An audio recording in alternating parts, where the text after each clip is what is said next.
Welcome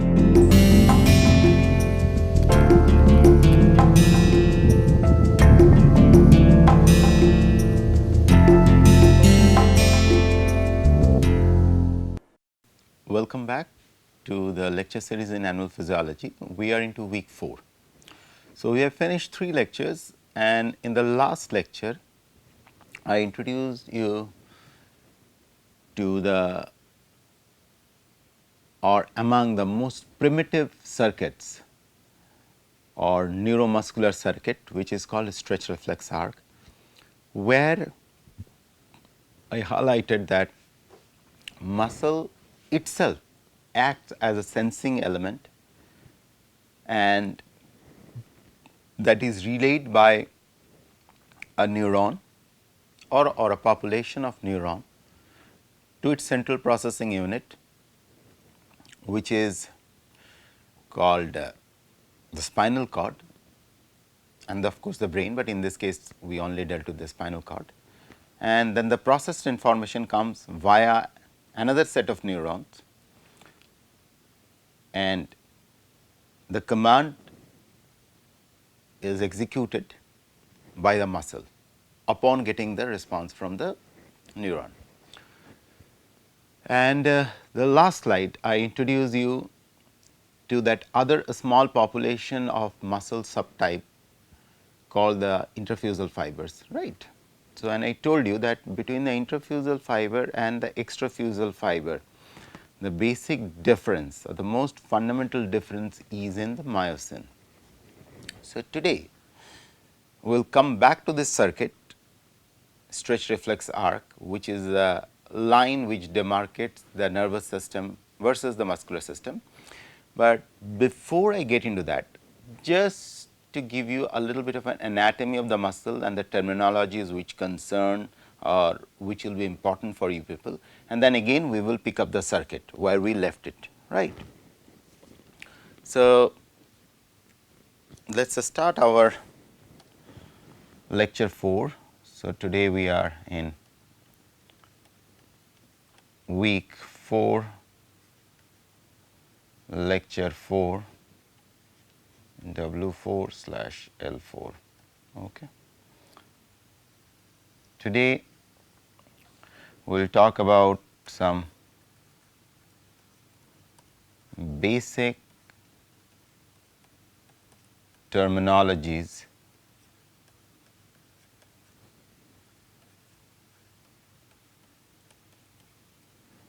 of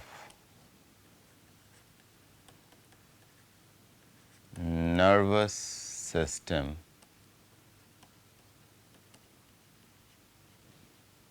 anatomy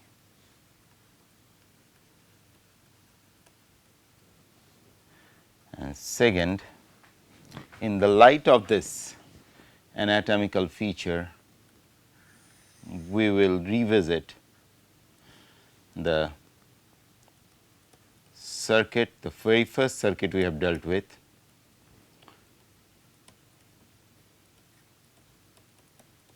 stretch reflex, and from here subsequent class we will move about the electrical signals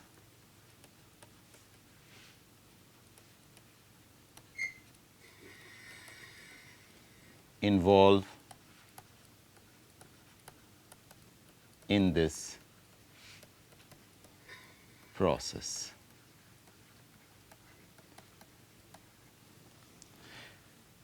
And fourth, as we will proceed further, these electrical signal what you see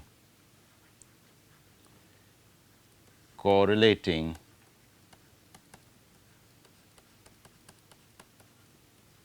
them with mechanical movement.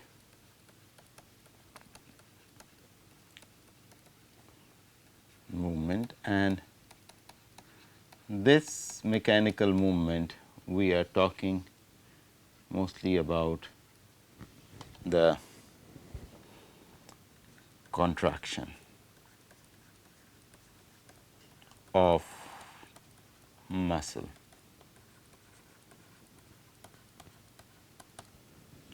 Apart from it, talking about these electrical signals, we will talk about this electrical signal at a different context, totally different context, which is of course nothing to do with stretch reflex, which will be information processing. When I am using the word information processing, this is happening in this simple circuit too. Out here also there is a significant amount of information processing which is taking place, which is leading to this contraction. So, information processing is the critical word or critical signature of the nervous system. But then what is nervous system? To start off with. So, I am standing here. So, I have several parts of the body and I function as one unified unit. It does not happen that if I wish to raise my right hand, I am raising my left hand, or if I raise my left hand, does not mean automatically my right hand will rise up. We walk in a particular fashion, left, right, likewise. We breathe. If you follow your breathing carefully, what people does in breathing exercise like pranayam and all these, they control the breath. Your heart, of course, just a piece of caution, there is no role of nervous system there, but something like a rhythmic behavior, something which controls most of your actions. Or you take the food moves through by peristalsis through the alimentary canal, or you feel like urinating. Okay? So, you get the feel that have to urinate, which is called the maturation reflex. You go to sleep, you feel very sleepy, you dream, you remember. These all falls under the control of the nervous system. As a matter of fact, your own self is what distinguishes you as who you are, is what falls under the purview of nervous system. Your consciousness, which are the very, very higher functions of the brain. So, all in all, if you look at it, your body is controlled at different level. One of the highest level of control is the nervous system, which execute part of the control or delegate some of its task to the endocrine system. Endocrine system, either independently or in tandem with immune system as well as nervous system, execute some of the functions. So, there are three profound control systems in our body: endocrine system, nervous system, immune system. And among these three, the highest seat is of the nervous system, which ensures who we are. Say for example, you wake up in the morning and go to brush your teeth. No one tells you, like if you are a right-handed person like me or if you are a left-handed person like me, there is a pattern by which you brush your teeth. You might be surprised, know that there is already a coded information which tells you how to brush the teeth, which is already stored in your system. And any information which is stored in any kind of system, there is a word for that, and that word is memory. Okay? So, any information processing, eventually you do not process the information all the time, you store information and the storage of information falls under memory. And it is the memory which has its direct and indirect role in dreams,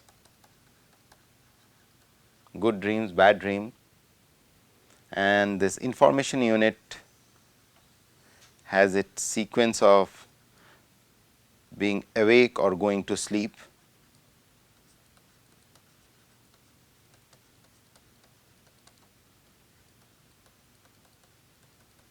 And when it is in sleep,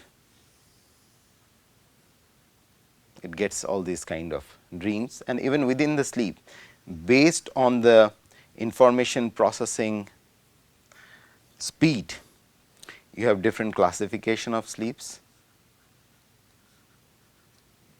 Okay. And yet for some people they see information from outside, which is the real information, yet they do not process the external real information, they process their own information, and they see a world which does not exist. So it means I am standing in this room, I am seeing all the things, I have a blackboard behind me, I have a cameraman in front, on my left hand side there is a TV, like, but I am not seeing this, I am seeing something else. So in other words, there are people who can suppress the reality and start seeing images which are not there and believe that is true. People who suffers from schizophrenia or other disorders, psychotic disorders, but this is all have to do with this part of the body. So nervous system broadly is classified into two parts: central nervous system and peripheral nervous system. The central nervous system constitute your brain and the spinal cord. So to start off with,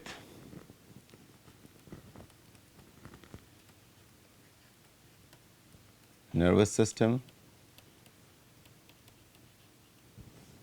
you have central and you have peripherals. Central consists of the highest center, which is the brain, next center, which is the spinal cord. Peripherals are all your sensory apparatus and all nerve network outside spinal cord. Of course, definitely that is outside brain, but so the way it looks like is this. If your brain is like this,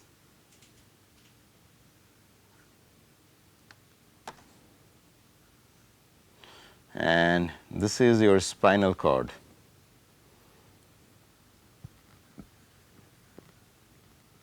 Okay? The one which I have drawn in red. This constitute your central nervous system. Peripheral nervous systems are all outside, except I will come to that.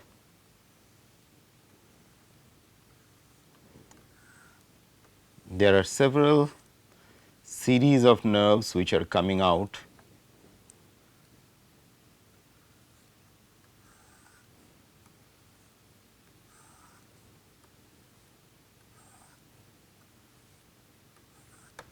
Okay. Now, from all over your body, informations are gathered, but these informations gathered from all around. These informations can even be from your gut, from inside. Okay. So, this is all outside the spinal cord. So, when I say all around, it not only signifies outside world, but some of the things which are happening inside your body, but they are outside. So, your body is like a cavity, right. It is kind of a cavity. On the cavity you have this spinal cord sitting here like this. Okay. So, my spinal cord sitting there, but within that cavity there are other organs too, right. So, those are also sitting there. So, any information coming from them, whether it is coming from the lungs, whether it is coming from the gut, whether it is coming from any other internal part of the body, that also falls under outside information gathered all around from outside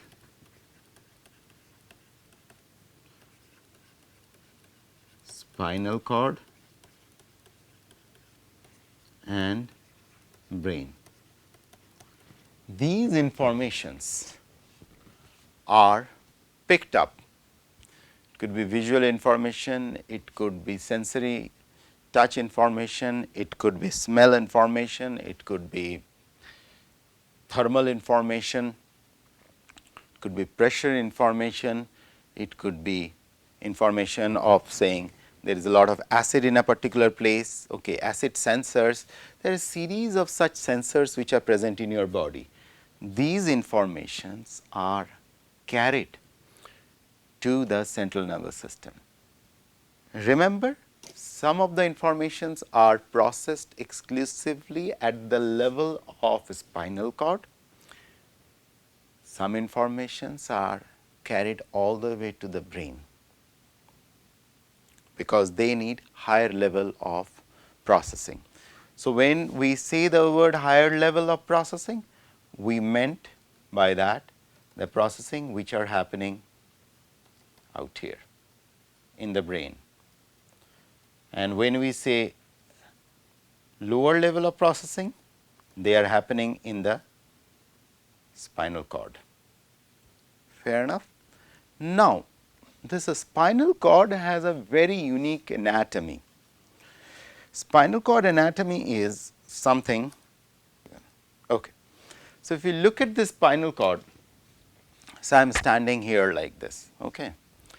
So, spinal cord, if I kind of lie down, so the upper part will be the dorsal part. You remember when I taught you the dorsal part, sagittal part or ventral part, like. So, the outer part, my back, if I lie down, back will be the dorsal part, inner will be the ventral part. Okay. Am I making sense? Okay. So, now if you look at the way spinal cord has been arranged, it is very interesting. So, look at it. Here I taught you the dorsal part, remember. So, if I am standing like this, my back is the dorsal, fine, and my front is the ventral. If I am lying down like this, my tummy touching the ground, right. So, that is what I wanted to show you. So, here is the dorsal and here is the ventral, just for your recap from the very early lectures. Okay. The way the spinal cord is arranged is very interesting. It has a very characteristic feature at the dorsal side as well as at the ventral side. You take a sheet of paper and you fold the paper, you roll the paper, or you take the sheet of paper, suppose this is the sheet of the paper, and you fold it like this from both sides and fold it like this. Okay. So, how the paper will look like? So, here is a sheet of paper, fine, A4 size sheet. So, now you fold from both sides, you fold this side like this, you fold this side like this.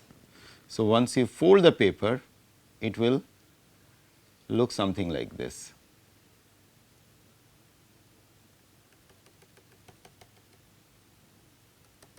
From both sides you have folded the paper. So, you took the paper and just on the center you are folding it. You take this side and you fold it like this. You take this side and you fold it like this. So, here is the paper, this side you fold and you fold it like this, fine. It will form something like this. The two ends which are there will come out here like this, fair enough. So, if you open up this fold somewhere or other, so you make it an A4 size paper, then what you will observe is very interesting. This is what you have to understand. You will observe that this stuff, this is the central line of that paper what you have opened up, has a canal like structure out here, the one where I am now on that black line I am drawing, which is called central canal. Okay. On two sides of the central canal, where I am now putting all the red dots and demarcating on both sides, left and the right of it, this part is called, the arrow shown is called the ventral pathway or ventral horn, ventral pathway or ventral horn. There is another name to that, I will come later on to that. Now, you see rest of the part which is all empty now. Now, I am now putting blue colored dots in these parts.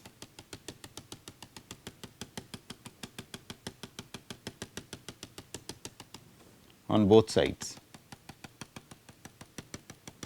I am just filling that empty spot with blue,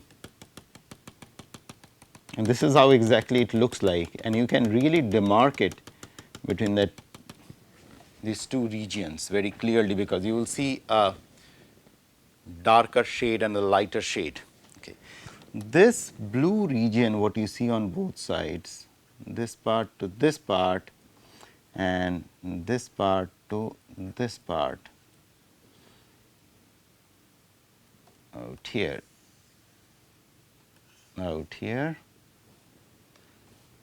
oh sorry, I just did not mention, yeah, okay.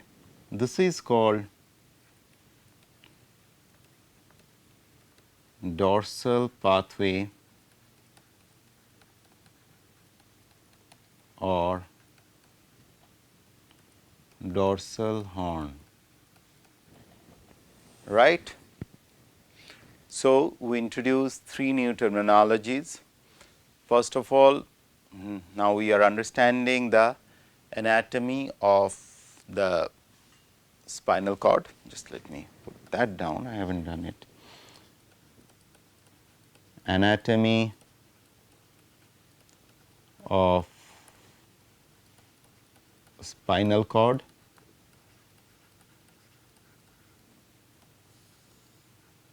Okay.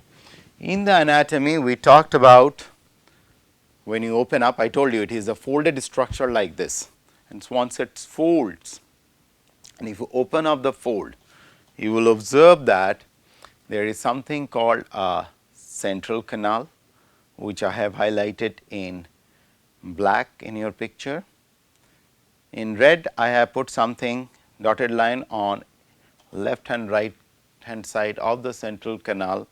It is called the ventral pathway or the ventral horn, and both these ventral horns or ventral pathways are flanked on either ends with what I have marked here as blue dots is called the dorsal horn or dorsal pathway. Now, there is another term for this. Before I get into the term, I will tell you the kind of cells which are present here. So, the neurons which are present out here are fairly large, and they have their processes going to all your sense organs like this. I will come to the anatomy of neurons at this point, just accept it. And those neurons which resides in the ventral horn are called motor neuron, motor neurons. Whereas there are neurons which are sitting here and their processes are pointing towards the upper side or towards the brain, and they receive signal, a lot of signals like this.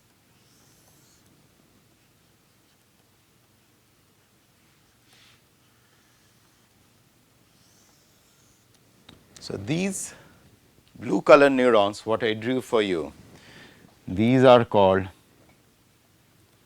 sensory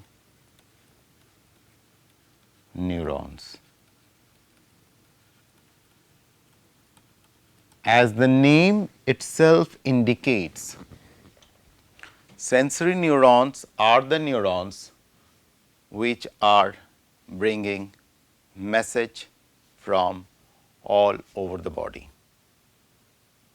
Okay? Sensory are the ones which are bringing signals from all over the body.